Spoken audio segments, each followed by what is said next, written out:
அனைவருக்கும் வணக்கம்.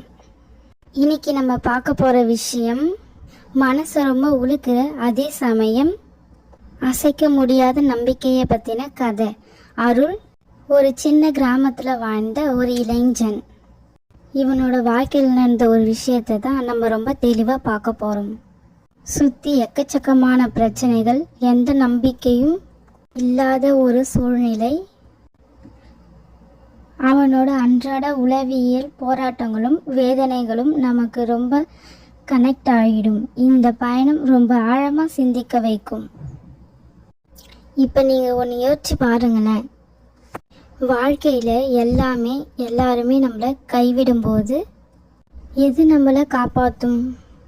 இது வெறுமனே ஒரு அருளோட கதை மட்டும் கிடையாதுங்க. இது நம்ம எல்லாருக்கும் ஒரு பவர்ஃபுல்லான உருவகங்க. வாழ்க்கையில் ஒரு பவர்ஃபுல்லான இருட்டில் நம்ம எல்லாரும் மாட்டிக்கும் போது உண்மையான பக்தி எப்படி நங்கூர மாதிரி நம்மளை தாக்கி பிடிக்குது. அப்படி இந்த கதையில் விடையை தேட போகிறோம். வாங்க கதைக்குள்ளே போகலாம். இப்போ நம்ம விஷயத்துக்குள்ளே போகலாம். பகுதி 1. அருளின் போராட்டம், ஒரு கடினமான வாழ்க்கை. இங்கே பார்த்தீங்கன்னா உங்களுக்கு தெரியும் அருளின் நிலை. ஒரு சின்ன கிராமத்தில் வாழ்ந்த அருளோட நிலைமை ரொம்ப மோசமாக இருக்கிறது. கையில் காசு இல்லை, எந்த வேலையும் இல்லை. அதுக்கும் மேலே அவனுக்கு மனசில் ஒரு துளி கூட நிம்மதியே இல்லைங்க. ஒவ்வொரு நாளும் விடியும் பொழுதும் இன்னைக்கு என்ன ஆகுமோ அப்படின்ற ஒரு சுமையோடு தான் எழுந்திருப்பான். எங்கு திரும்பினாலும் அவன் நம்பிக்கை தாங்க அவனை சுற்றி இருந்துச்சு.